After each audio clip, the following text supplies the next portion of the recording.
এমনভাবে ওনাকে আসামি করা হয়েছে, আমরা বাধ্য হইয়া কোর্টে উইদাউট এনি কনসিডারেশন, কোনো কিছুর বিনিময়ে ছাড়া আমরা সেখানে গিয়েছি এবং আমরা ওনার জন্য লড়েছি এবং যদি প্রয়োজন হয় আরও লড়বো। নিশ্চয়ই যাব। আমরা ফাইট করছি গণতন্ত্রের জন্য, ফাইট করছি আমরা মানবাধিকারের জন্য, এটা যাতে প্রতিষ্ঠিত হয়। ইন্টারন্যাশনাল প্রটোকলগুলো তো আছে, এখন কথা হলো তারা যদি ইন্টারন্যাশনাল আইনগুলো না মেনে চলে সেখানে তো আমাদের করার কিছু নেই। All are equal in the eye of law.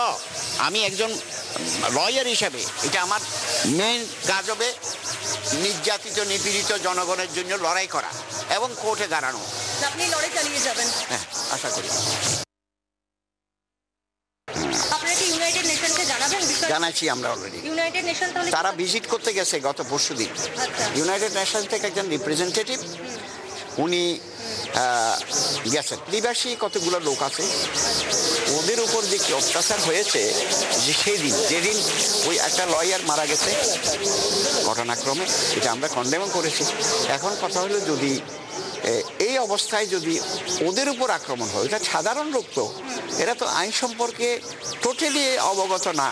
আমি মানবাধিকার কর্মী হিসেবে মনে করি এটা it is infringement of fundamental rights of a citizen as a whole. বাংলাদেশের বর্তমান পরিস্থিতি এবং এই যে সরকার বদল নিয়ে কি বললেন রবীন্দ্র ঘোষ, শোনাবো আপনাদের। ইতিমধ্যে হয়তো তাদের পরিবর্তন আসতে পারে, সরকারের অনেক পরিবর্তন আসতে পারে। আমি তাদের বুদ্ধির উদয় হোক, তারা জানুক যে human rights for human rights everybody, not for a particular person. We are fighting for all in the country as a whole. আমি এখন লড়াই করে যাব। এর সঙ্গে শুধু আমি নয়, দেয়ার আর সাম আদার লয়ার্স অলসো। তারা হাইকোর্ট থেকে যাবে, সুপ্রিম কোর্ট থেকে যাবে, অসুবিধা কি? বাংলার আওয়াজ, বাঙালির আবেগ, জি 24 ঘন্টা।